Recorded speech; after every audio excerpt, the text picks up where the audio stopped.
Hello, YouTubers and NFL fans everywhere. This is Matt, the NFL Fanatic, giving you my Week 12 2024 NFL predictions. Well, for the Fanatic this week, it was another good week.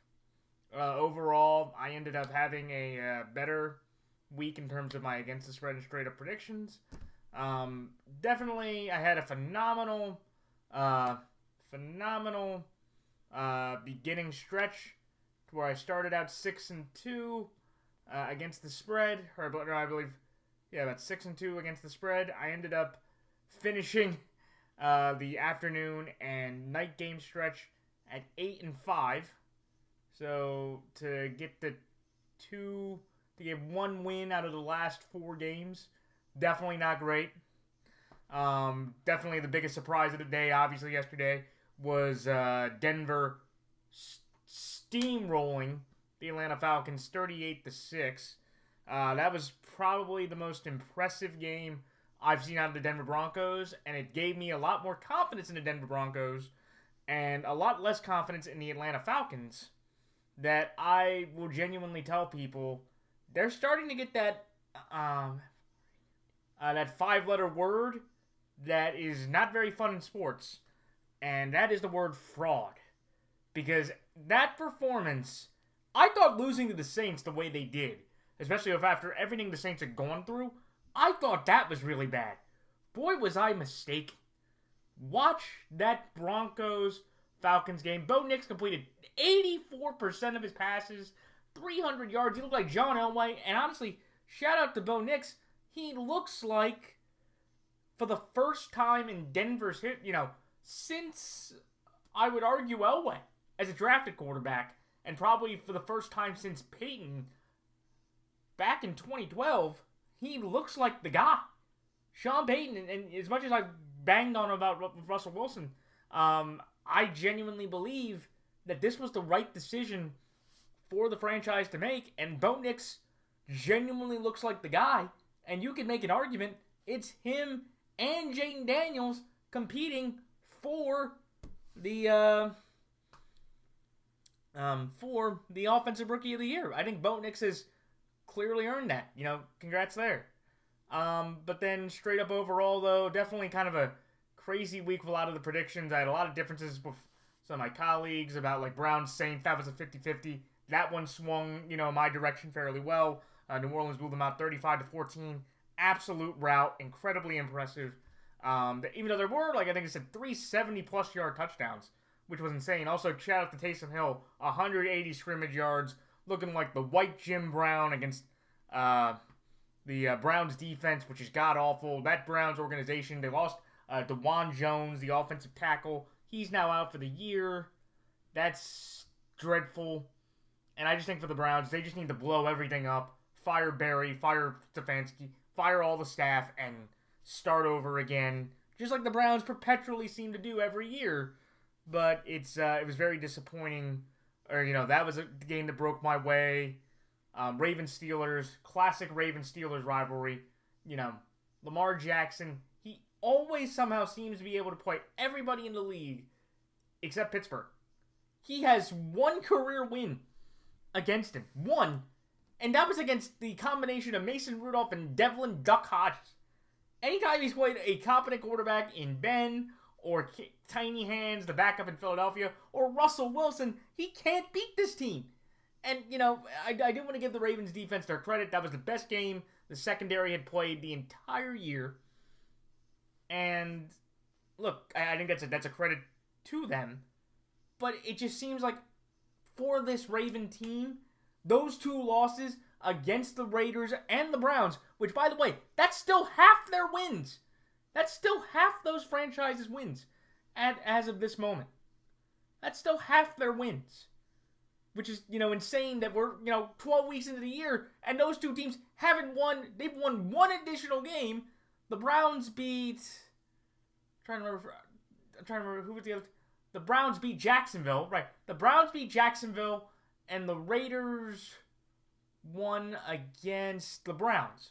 Yeah, so look at that. Look at that irony. Jacksonville and the Browns themselves are the only 2 other teams that the Browns and the Raiders have beaten the entire year, and we're half their wins. Sorry, I'm just getting frustrated, but how I feel as of this moment. It's incredibly frustrating. But shout out to Pittsburgh though. I never understand why you give the Steelers with 3.5. They've won 8 of the last 9 games. Easy money in terms of a betting prediction there. Chiefs Bills, what a game.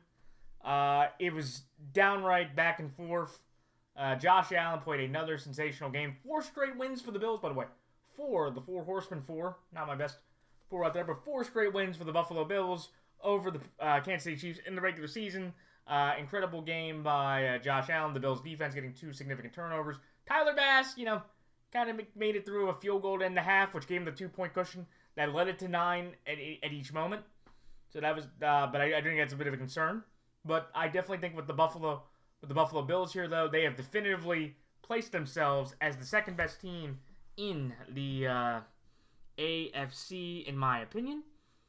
And I think, again, Pittsburgh would be 3, Baltimore would be 4, and then it's the Chargers and Texans and Broncos in that order to round out the top 5 there, in my opinion. Or the top 7. Those are the only 7 teams that you have to worry about, I believe, in the league as of this moment. All the other teams in the AFC have good stories or just disappointments or just irrelevant to conversations right now. But that was interesting. And then some of the other games, the Niners look like they're on a collapse. 3 games now. They've won 3 fourth-quarter leads. I believe, ironically, against every division opponent. Seattle, they blew a fourth-quarter lead. Arizona, they blew a fourth-quarter lead. And the Rams, they blew a fourth-quarter lead. And now, hence, that's why they are, I believe now, 1-3 in the division. The only division game they won was Seattle on the road. And I genuinely believe for the 49ers, they will not make the postseason, which is something I did not expect. I did not think they were the best team in the NFC. I thought that was the Detroit Lions. And the Detroit Lions have proven to me and to everybody by playing the way they did. 645 yards. Largest loss in Jaguars history. Ironically, their largest loss before then was against the Detroit Lions, and I believe 41-0 in 1999. But the Detroit Lions are just steamrolling opponents and rolling. I think the Eagles, I would say because of the lack of competition, and Half Moon's big shout out to him. Check out his predictions. He does a great job every week. I would still take the Eagles, even though the Lions have handled their business and did exactly what you would want to do against tomato cans. I still think the Eagles are, just for today, 50.001 to 49.999. Slightly better. Again, this week they get to play a cold team, the Lions do, and the Eagles play the Rams. Let's see how that performance matches out, and the Lions steamroll the Colts, who are a much better opponent. Maybe the Lions can jump back the Eagles in terms of the best team in the NFC by far, in my opinion. And then the third team in the NFC, that's up to interpretation. I probably would go Green Bay. You could say Minnesota. You could say Arizona. Like, those 3 teams, probably your top 5 right now. Washington would kind of be that outside of top 5 team right now. But, yeah, so. Those are my quick thoughts about the games. And let me tell you my predictions so far this week. Against the spread and straight up, I went 8-5 against the spread so far this week, and 10-3 straight up. That equals 61.5% against the spread. Straight up, that equals 76.9%, so 77. Now overall for the year against the spread, I am now 87, 73, and 5 against the spread, and straight up now I am 112 and 53. So through 165 games, that is 54.2% against the spread, highest percentage I've had this entire time picking betting picks. And straight up now I am at 68%, so definitely an above average spot at this point of the year for me. This is a very short week. It's one of the sandwiched 13, 16, 13 weeks where the bye season is going to play itself out. But this is a much shortened week, a lot less games to play, 3 games off the schedule, and it seems fairly easy for the picks. But that equals 54.2% and 68% straight up. So very happy with that trajectory. Hopefully over the next several weeks, especially with how these games are going this week, hopefully I can get a good stretch of games to keep building up those percentages and having the best year I've had collectively in over the 10 years I've done these predictions. But so for the buys this week, though, the Falcons, the Atlanta Falcons, the Buffalo Bills, Cincinnati Bengals, New Orleans Saints, the New York Jets, and the Jacksonville Jaguars all have buys this week. So you have Bijan Robinson, Kirk Cousins, Drake London, Younghoe Koo, Josh Allen, James Cook, Amari Cooper, Dawson Knox, Tyler Bass, Joe Burrow, Jamar Chase, Derek Carr, Taysom Hill, Alvin Kamara, the Saints defense, Blake Grupe, Aaron Rodgers, Devontae, Breece Hall, Jets defense, Andrews Carlson, who's kicking out because Spencer Schrader's on the Chiefs, and Tank Bigsby, Trevor Etienne are the remains of the Jacksonville Jaguars, who I'm surprised they have not fired Doug Peterson as of this moment while I'm doing this video. If you have any of those players on your fantasy teams, bench them because they will not be playing this weekend. All right, it's time for my picks. So on Thursday, to start Week 12, when the 8-2 Pittsburgh Steelers travel to Cleveland to take on the 2-8 Cleveland Browns, the Pittsburgh Steelers here are 3.5-point favorites in this game. Give me Pittsburgh here -3.5 and Pittsburgh straight up. Then the next game in an NFC North battle, when the 8-2 Minnesota Vikings travel to Chicago to take on the 4-6 Chicago Bears, the Minnesota Vikings are 3.5-point favorites in that game. Give me Minnesota here -3.5 and Minnesota straight up. Then the next game, when the 9-1 Detroit Lions are going to Indianapolis to take on the 5-6 Indianapolis Colts, the Detroit Lions are 7.5-point favorites in this game. Give me Detroit here -7.5 and Detroit straight up. Then the next game, when the 3-8 New England Patriots go to Miami to take on the 4-6 Miami Dolphins, which is kind of crazy that we're at this spot in the season, and those two teams are one game back of each other, especially everything that's going on. The Miami Dolphins are 7-point favorites in this game. I am going to take Miami here straight up, but give me the New England Patriots here +7 to cover the spread in that regard. So once again, I have Miami here straight up, but give me New England +7. Then the next game, when the 4-6 Tampa Bay Buccaneers travel to New York to take on the 2-8 New York Giants, the Tampa Bay Buccaneers are 5-point favorites in this game. Give me Tampa Bay here -5 and Tampa Bay straight up. Then the next game, in one of the lopsided battles of the week, in my opinion, when the 3-6 or the 3-7 or 4-6 Dallas Cowboys travel to Washington to take on the 7-4 Washington Commanders. The Washington Commanders are 10-point favorites in this game. Give me Washington here -10 and Washington straight up. Then the next game, when the 9-1 Kansas City Chiefs travel to Carolina to take on the 3-7 Carolina Panthers. The Carolina Panthers are 11-point underdogs in this game. Very rare do you take double-digit spreads in back-to-back performances. However, this is the Chiefs and the Panthers, arguably the best and the worst team in the league, or one of the worst teams in the league. So I am going to comfortably, I'm going to lay the points here. I will take Kansas City here -11 and Kansas City straight up. Then the next game, in an AFC South battle, when the 2-8 Tennessee Titans travel to Houston to take on the 7-4 or 6-5 Houston Texans. The Houston Texans are 7.5-point favorites in this game. Give me Houston here -7.5 and Houston straight up. Then the next game, in an AFC West battle, when the 6-5 Denver Broncos travel to Las Vegas to take on the 2-8 Las Vegas Raiders. The Denver Broncos are 5-point favorites in this game. Give me Denver here -5 and Denver straight up. Then the next game, in a rematch of the NFC Divisional Round, when the 5-5 San Francisco 49ers travel to Green Bay to take on the 7-3 Green Bay Packers. The Green Bay Packers are 1.5-point favorites in this game.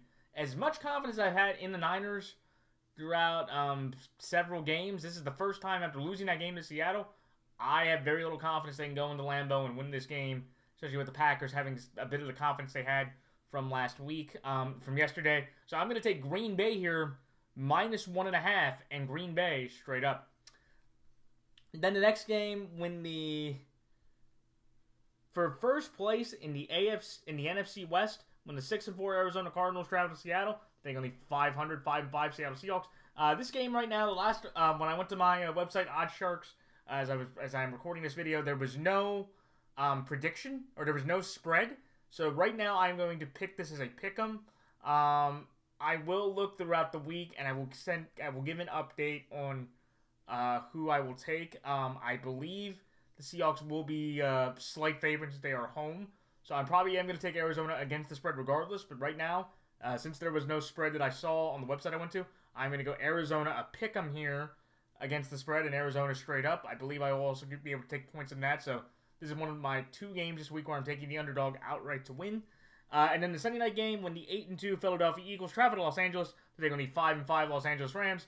The Philadelphia Eagles are 3-point favorites in this game. Give me Philadelphia here -3 and Philadelphia straight up. And lastly, in the Monday night game in the Hard Bowl, Part 3, when the 7-4 John Harbaugh-led Baltimore Ravens go to Los Angeles to take on the 7-3 Jim Harbaugh-led Los Angeles Chargers. The Baltimore Ravens are 3-point favorites again against this Charger team. And look, I am not trying to be a hater, and any Raven fan that watches this can say, you have no faith. But once again, just like last week, I am going to take the home underdog here once again. So give me the Los Angeles Chargers here, +3, and the Los Angeles Chargers Straight up. This game is going to be very interesting, very close in regard to how I believe this is going to go. But, we'll see. But like I said, I'm going to take the Chargers here, +3, and the Chargers straight up to win this game. All right, it's time for my quick thoughts on each game. The Pittsburgh Steelers over the Cleveland Browns. I am taking Pittsburgh here to win this game based on the dominance that Pittsburgh has had in this rivalry throughout, the years. I think Pittsburgh is right now the best team in the AFC North. They should be able to win the division. And look, Pittsburgh's defense has been outstanding. They are 2-0 this year when they have Chris Boswell, who has kicked 6 field goals now multiple times. They have now gone at least multiple games where they have not scored a touchdown. And they are now 2-0. The rest of the league in such games, there have been 21 other games where a team could not score a touchdown. They are 2-19. So it's downright amazing seeing Pittsburgh be able to win with their defense, win with the running game, win with their just dominance as a franchise with their defense. Nick Herbig absolutely blew up the last play. They got 3 huge turnovers. Derrick Henry fumbled the football for the first time in, I believe, 537 attempts. And it's also just with this Pittsburgh-Cleveland rivalry, it has not really been a rivalry at all. Let's see here. I believe Pittsburgh's won, let's see. No, I'm sorry. Give me 1 second. I'm trying to find the number here. Let's see.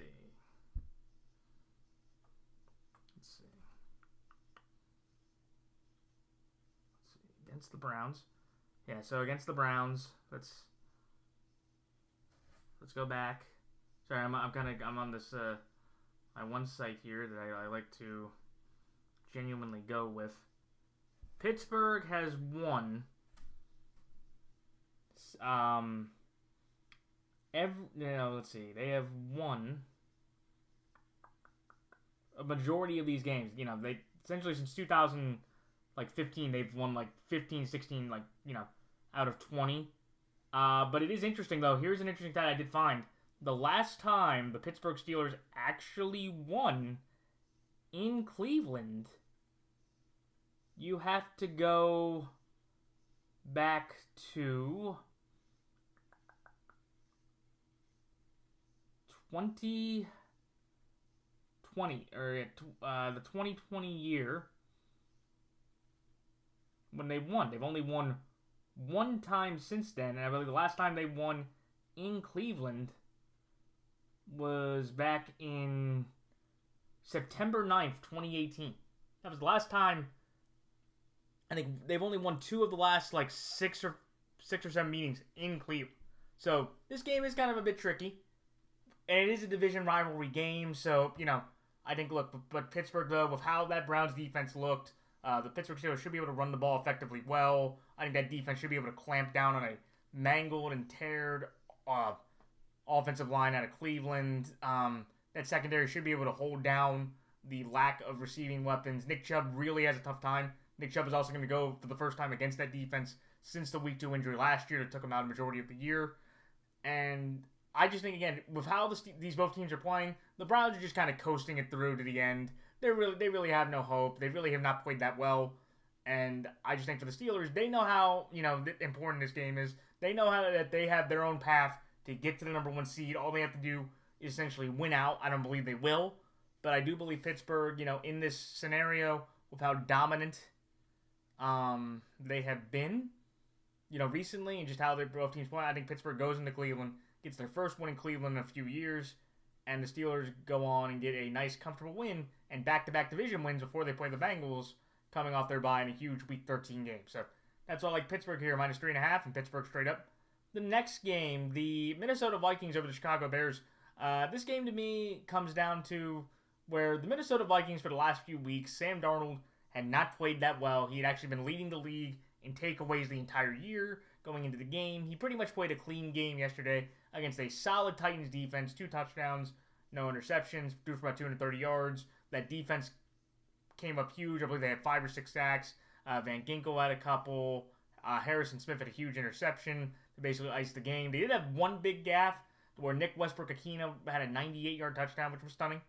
But it just, when you look at the Vikings and the Bears, both quarterbacks, look, Caleb Williams yesterday, and everybody, Chicago was a big focus of this week due to the nature of Shane Waldron getting fired and just the impact of that. But I thought Thomas Brown, Caleb Williams had about 300 yards from scrimmage. They scored a couple touchdowns.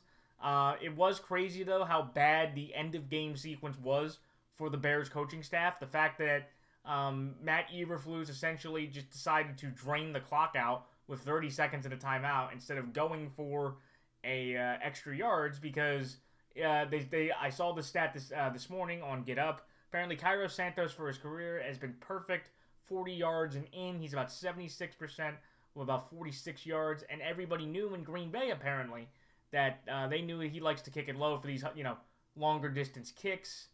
And that's why they were able to get the block at that moment. Though it was crazy because I honestly thought the Packers blew the game after they went for it on the 4th and 6 from the goal line, being down 5 and not taking the field goal to only be down 2 with 11:38 to go. I just thought that was a crazy decision that I did not get. Fortunately, they had a big 60-yard play to Christian Watson on the game-winning drive, and then Jordan Love ran for 13 yards, and then he scored on a QB sneak to get the win. But it's like, that was just a crazy decision that almost came to bite him in the rear end. And it's just for me where I've seen Brian Flores' defense play exceptionally well majority of the year. I think he's been probably, the D coordinator of the year along with Vic Fangio. But in this game, I'm going to take Minnesota just based on that Flores defense. I think Darnold and Caleb could essentially, if they play similar games, they could pretty much play each other to a push. But it just comes down to me where, who am I going to trust at coaching, and who do I trust that, will cause more confusion with their defense? I think Brian Flores will cause much more confusion with against Caleb than Eberflus will against Sam Darnold. And also, again, here's another key stat that's kind of interesting.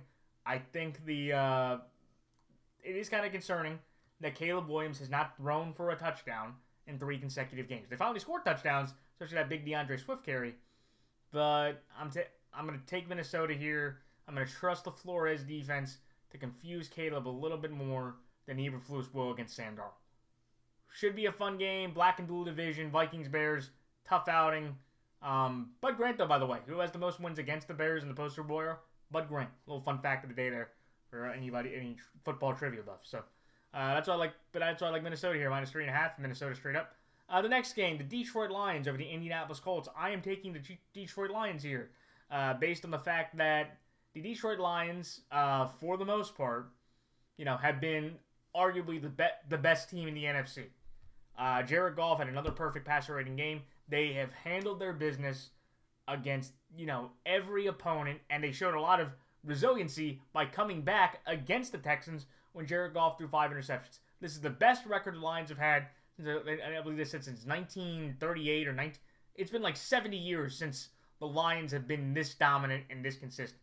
And also, for the first time in franchise history, if you look at betting places after what's happened yesterday, the Detroit Lions, for the first time in their franchise's existence, are the favorites for the Super Bowl, which is amazing to think about. I don't think, I wouldn't call them the favorite. I still think it would be the Chiefs, but I had the Chiefs and the Lions in the Super Bowl from day one before the year began. That's why I put the Chiefs and the Lions in the center of my wall there, and I feel very good today about where that is going. I feel very good about that today, because I believe, Detroit has, been steamrolling and playing very well. They've been fairly healthy. The losing Alex Anzalone, and I know I botched his name, but the linebacker with the long blonde hair, he fractured his forearm. He's out 6 to 8 weeks.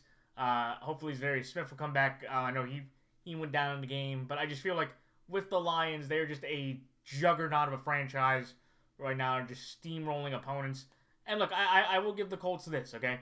In a game where nobody expected Anthony Richardson to play well, he objectively had, in my opinion, the best professional game of his career. He was making consistent passes. He was 20 of 30. This guy was completing about 45% of his passes going into the game. He completed 66.7. He completed 2/3. That's a massive improvement. That's a massive plus for what was going on, and it's a confidence builder. And I just feel like with the Colts, they should take a bit of solace in that performance, because it was the first time you saw Anthony Richardson say, "That's the best game I've seen." Like, he actually could play this position. It's one game, and I do think the Lions, no offense to Colt fans or everybody out there, they might get mollywopped. They might get rolled. And we might look at Anthony Richardson and go, okay, you had your little fun 5 seconds. He still looks like maybe Richardson the bot that we've seen a majority of the time. Not hoping that happens. I'm just kind of bringing that up. But for the Colts, though, like, they should have some confidence. They should feel good about it. But they're playing a Lion team that just absolutely knows how to push the right buttons. Jared Goff is playing at a sensational level majority of the year. If it wasn't for that Texan game, he would be the clear MVP favorite. People still might think he could be the MVP with just how dominant he's been in every other game. But I'm just taking the Lions here because I just think you can't not go against the Lions unless you're like the Eagles or the Chiefs or the Bills. Like, you have to be one of those those really top teams to think that you have a chance to beat this Lions team right now. And I know the Bucs beat them, but that was a shaky game that golf kind of cost them. But I just feel like, again, the Lions are just one of the easiest picks to keep going with. And with the 7.5, like the Colts, they're, again, they've been impressive. Richardson's coming off a good high. I think they kind of easily cover that. I think they win that game by about 10 to maybe 14 points at most. So, but that's why I like Detroit here, minus 7.5, and Detroit straight up. The next game, the Miami Dolphins over the New England Patriots. I'm taking Miami here based on that Tua over the last few weeks has started to play better. And the Dolphins look competent and consistent. They beat up a Raiders secondary that was damaged to all goods. Tyreek Hill caught a big touchdown. Jonnu had about 100 yards and 2 touchdowns. And they played really well. And, I think for the Dolphins, it's a nice little pick-me-up. Tua's been able to stay healthy for a few weeks. He looks consistent, and the offense is flowing. And they shut down a really bad Raider offense. And also, like, New England, though, it's like where New England, over the last few weeks, Drake May's actually played some pretty consistent football. He's played good, and he's played well. And I think that, to me, I look at, New England and go, like, they have their quarterback. I don't know how far Drake May can take them, but I've seen enough out of Drake May that I don't think the Pats need to worry about drafting a quarterback. And I think, again, with how New England has played the last several weeks, they've been able to basically hang in games. They've won 2 of their last 4. They've covered at least, the spread on a few occasions. If this game wasn't New England, I probably might take New England to win. But New England's history in Miami, where they've been god-awful, it's been years. Or they've had, like, 1 win in Miami over, like, the past, like, 17 years. They rarely ever go down to Miami and win this game. And I just think with the Dolphins, I think Tua is playing at a better level. The defense is, and I just think, again, the Dolphins will kind of just, with their veteran talent and savvy and the offensive explosion they have, I think they handle home business and go on a little bit of a 3-game win streak, making, their next game kind of like their flashpoint game against Green Bay on Thanksgiving is kind of the point of, can Miami maybe sneak in to the postseason with their run that they've been on? Should be a good game. I'm excited to see how Drake May plays against this Dolphins team. I think the Dolphins have just kind of gotten into a bit of a rhythm. They have more talent offensively. Tua has been playing better than May.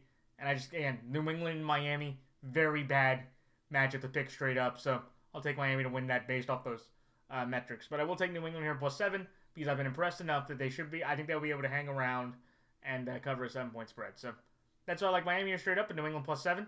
The next game, the Tampa Bay Buccaneers over the New York Giants. Mike Evans should be back for Tampa, and the New York Giants are officially in tank mode because they decided to bench Daniel Jones today in favor of not Drew Lock, the guy they paid $5 million to, and the fact that Joe Shane and Brian Daboll are such cheapskate schmucks that they don't want to pay Drew Lock $250,000 if he was able to play the last 7 games to get $250,000. And by the way, he would, because he did have an incentive in his contract. Check out Spot Rack's official X account. Shout out to Spot Rack.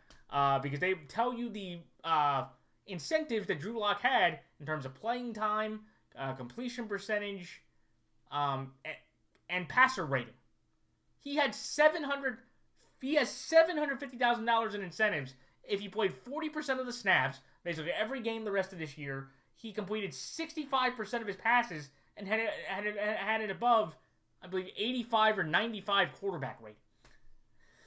And look, I like Tommy DeVito. I'm not going to do all the, the stereotype, Italian stuff. And again, it was fun. And I actually think Tommy DeVito hasn't been that bad of a quarterback. Like, he kind of showed through last year. If you asked me who was the best rookie quarterback outside of C.J. Stroud in the 2023 class, I would argue it was Tommy DeVito last year. I thought he played very well, and he was different. He had some athleticism. He made some smart decisions. And maybe, again, I don't think Tommy DeVito's a long-term answer for the Giants, obviously. But I do think Tommy DeVito can play himself into the backup job to whoever gets drafted by the Giants. And I think that would be a huge plus if they could, keep Tommy DeVito on the roster and have a respectable backup. But, in this instance here, you're asking Tommy DeVito after 11 weeks and 10 games to go up against this Tampa team that's been mad, ticked off. They're getting Mike Evans back. They're going to be able to run the ball well. I don't think Tampa's going to be hold up a lot against the run game. And I just think for the Bucs, they're mad, they're angry. And they know after what happened with the Falcons and the Broncos that they still have a chance in the NFC South. There is still a path. Maybe it's not large, and that tiebreaker will be looming very large for the Tampa Bay Buccaneers maybe by the end of the year. But I think Tampa, they understand, this is a very easy ending schedule here. Not a lot of tough opponents left, and I think Tampa kind of rolls through it very well, and they get wins. The only tough game that I don't think they win is the Chargers, but who can't beat, who can beat the Chargers, especially with how they've been playing recently. But I'm going to take Tampa here, motivated team, rested team, getting Mike Evans back, getting Baker comfortable, and I just think Tommy DeVito going against that Bowles blitz will have a very tough time. And I think Tampa wins the game and continues their, slow march back up to the climb to get back in the NFC South race. So that's like Tampa Bay here, -5, Tampa Bay straight up. The next game, the Washington Commanders over the Dallas Cowboys. The Washington Commanders played fairly well. They ran it effectively. Jaden Daniels kind of had he's kind of hit the wall a bit. He's played the Eagles defense. He's played the Steelers defense. Not very good. Kind of up and down mid play. Washington though, they're at home a lot. Most of the time. In this Cowboys-Commanders game, a couple years ago, the Commanders blew them out in a meaningless game. This time, the Cowboys bringing in Cooper Rush or Trey Lance, whoever's starting. That's not going to matter. And I just think the Commanders, they're very much like the Texans last year, to where they were on a good roll, and when they got to 7-2 going up against Pittsburgh, everybody thought if they would have beat Pittsburgh, can this team actually genuinely make it far into the postseason? I think after these last 2 weeks, playing two more Super Bowl relevant contenders in Pittsburgh and Philadelphia, the Keystone State. I kind of look at Washington kind of like I did Houston last year. It's a good team. They have a very good young quarterback. They have a great young core, and I think next year will be a big year when they put it all together and go for their big gusto, especially with all the cap space they have. But winning those big moments or getting their ceiling is a lot lower than Commander fans were hoping for, which I think is probably just a first-round playoff win, just like the Texans was last year, just depending on the opponent. Should be a great game. And for the Cowboy fans, this is just, let's see how Trey Lance does, or Trey or Cooper get the start. It's more about Trey Lance's development and see if he can actually kind of compete for the quarterback, or if Dak is essentially entrenched and confirmed, even though I know he has the contract it was already. But, but I'm taking Washington here. Home game, 10 days off. Cowboys are reeling. Cowboys are really bad. They don't have a lot of confidence, and I just trust Washington to win this game pretty handily. So that's like Washington here -10, Washington straight up. The next game, the Kansas City Chiefs over the Carolina Panthers. Not a lot has to be said.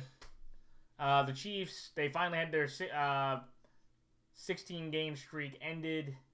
First time since Christmas they lost to the Bills. The Chiefs, their run game should be getting better. Isaiah Pacheco should be coming back. The defense for the first time since the 2022 Super Bowl gave up 30-plus points. They gave up the highest third down conversion percentage. And look, I think the Chiefs, it was in a positive way. There was a benefit to this loss. There's no more, 17-0 conversation. I think that for the Chiefs here, it should be a nice bounce back game. I could argue, they're going to take it out on a Panther team that doesn't really deserve it. Bryce is in a tough spot, and it's not going to be a lot of pick-me-up to beat the tar out of the Panthers. However, for what the Bills have with the 9-2 record, it should give them some confidence to say that they at least can hold on to the 1 seed as season goes on, because all it takes for the Chiefs to fall out of the one position is to lose one more game. And I do think with games against the Chargers, Texans, and Steelers coming up, that is possible they could lose one more game to give the Bills number 1 seed. I think over the next 11 days, they have 2 games. I think they get the 2 wins. They get to 11-1, and it just depends on that stretch afterward to see if they can just hold on to win games to get to the number 1 seed. So, but that's why I like Kansas City here -11, Kansas City straight up. The next game, the Houston Texans over the Tennessee Titans. Very much where it's the Titans, where Will Levis has kind of looked more impressive, and he's had his moments, but it's just where I have very little confidence in what the Titans can do. The Titans really only ran for, I believe, 31 yards on the ground yesterday. Nick Westbrook-Akina made one huge play, but the rest of the passing offense really couldn't do anything. This Texans pass rush has been pretty consistent. They should be able to feast on a average to below average Titan offensive line, and I just really like how the Houston Texans have played. They usually win this game consistently over the Titans, even though I know the Titans recently had a stretch. But this is Stroud, and C.J. Stroud's been absolutely phenomenal in the division. Very rarely does he lose in these division games. Of how this division is shaping up, I think the Texans have a nice, very firm and consistent grasp of this division. As long as Stroud and D'Amico are in this division, I think they have a very strong Peyton Manning cult level type grab on this, on that division as the years go on. So, can the Titans make it competitive? Sure. Their Titans defense has been pretty good for the most part. I think it's played better in stretches and it's had moments. But from what I know, Will Levis has still not won a football game that he started and finished. And I think against this Texan team, I feel very confident to say that streak will continue. And the Texans get on to maybe an 8-4 record and firmly hold their division and get a nice, division win for the second straight year over the Titans. So that's like Houston here -7.5 and Houston straight up. The next game, the Denver Broncos over the Las Vegas Raiders. The Raiders suck.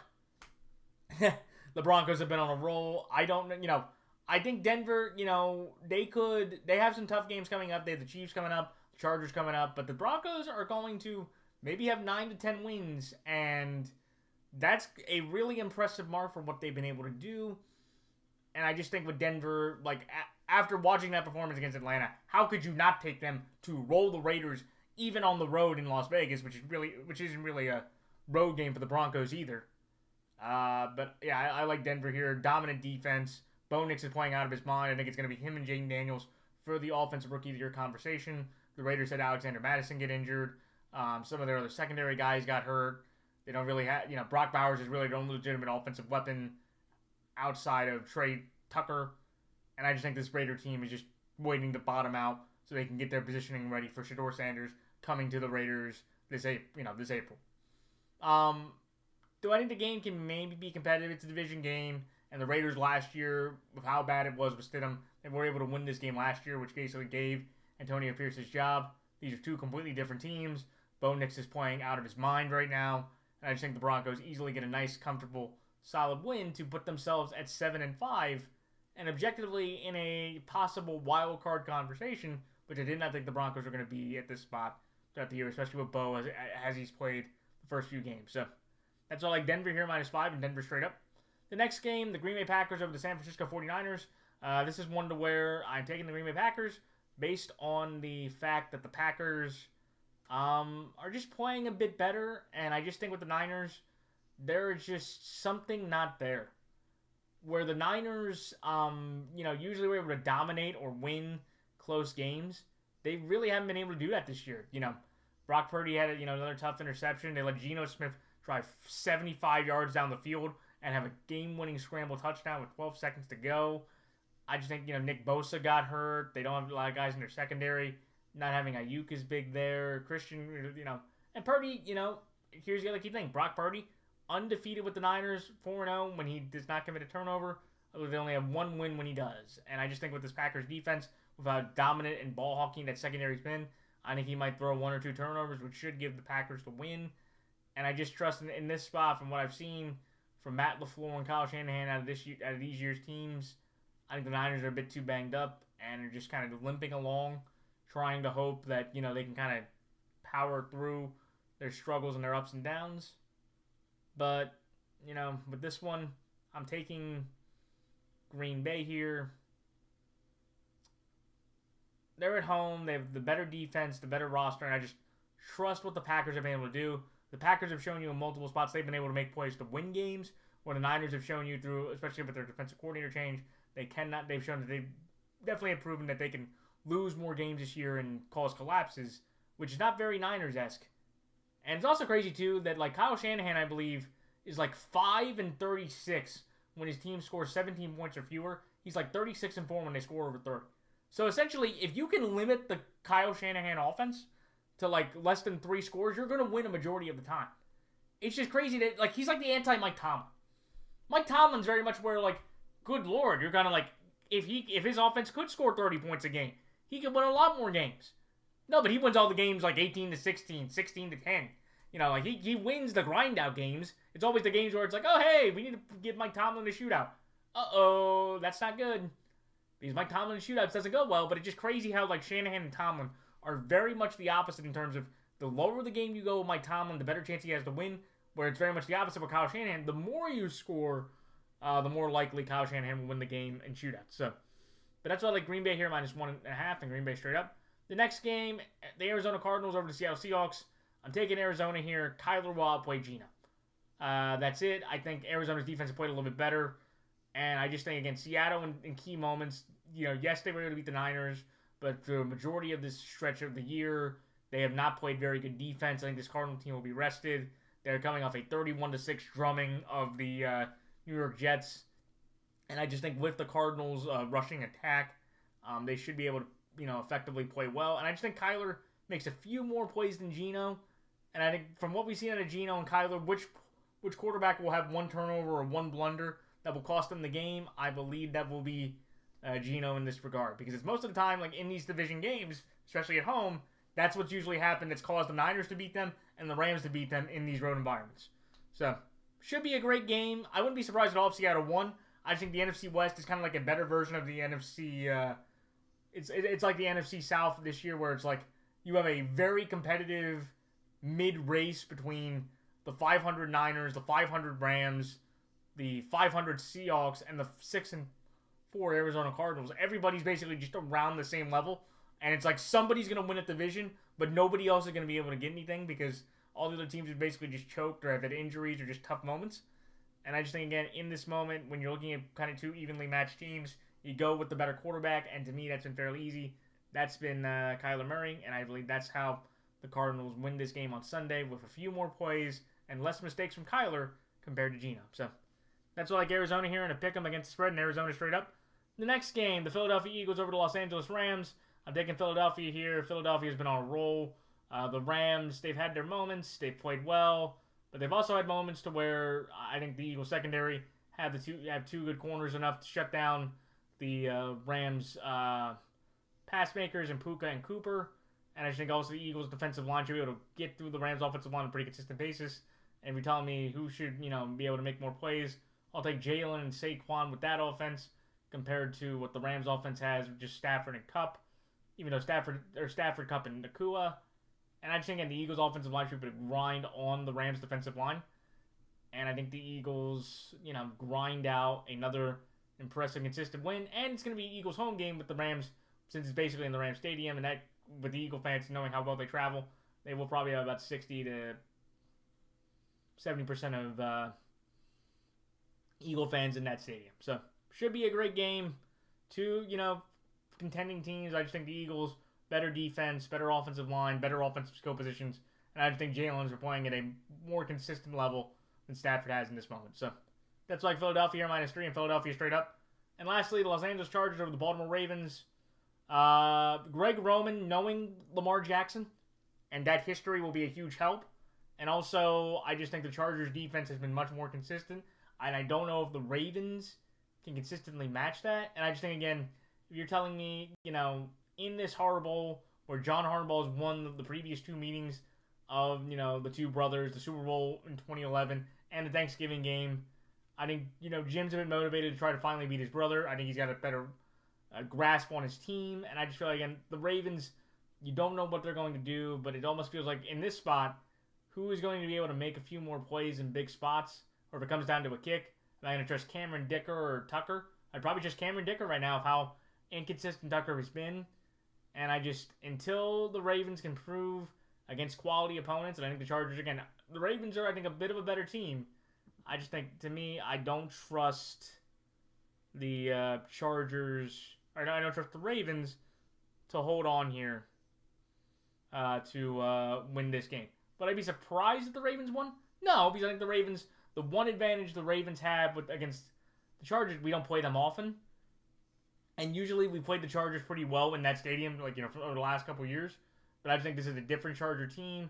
Jesse Minter's done really well. And I think Greg Roman, knowing Lamar Jackson and knowing how to use Lamar Jackson, I think he'll be able to stack up that defense fairly well. And I think the Chargers grind out a tough win. And it puts the Ravens in a very tough spot with their schedule that essentially I think we'll make the playoffs because we have the tiebreakers over teams that need them. But it's going to be a very weird, sad stretch coming to the end to where this Raven team is not going to be nearly in the position they wanted to, especially even with Lamar Jackson playing at an MVP level. So that's why I like the Los Angeles Chargers here, +3, and the Los Angeles Chargers straight up. But that is it. So good luck to all players, coaches, teams, fellow prognosticators. And next week, I probably will have a very short video because with the holiday coming up, and I'm working the next week all 3 days, Monday to Wednesday. But I will be home earlier, so it'll probably be a very short video. And then I'll probably either try to do the video either Monday or Tuesday the following week. I should have off the next week, one of those 2 days, and I'll probably do the video one of those 2 days in 2 weeks. So next week is gonna be a real short video. I will, probably just gonna get the predictions, might give very brief analysis. But in 2 weeks, I should have another one of these longer form videos. So I just wanted to give that notice out there to all my fans and viewers that enjoy watching my content. That's just a little update about where I'm, what's gonna happen with the videos over the next couple weeks. So, so good luck to all players, coaches, teams, fellow prognosticators, and until next time, this is Matt Fanatic signing off. Until then, so long.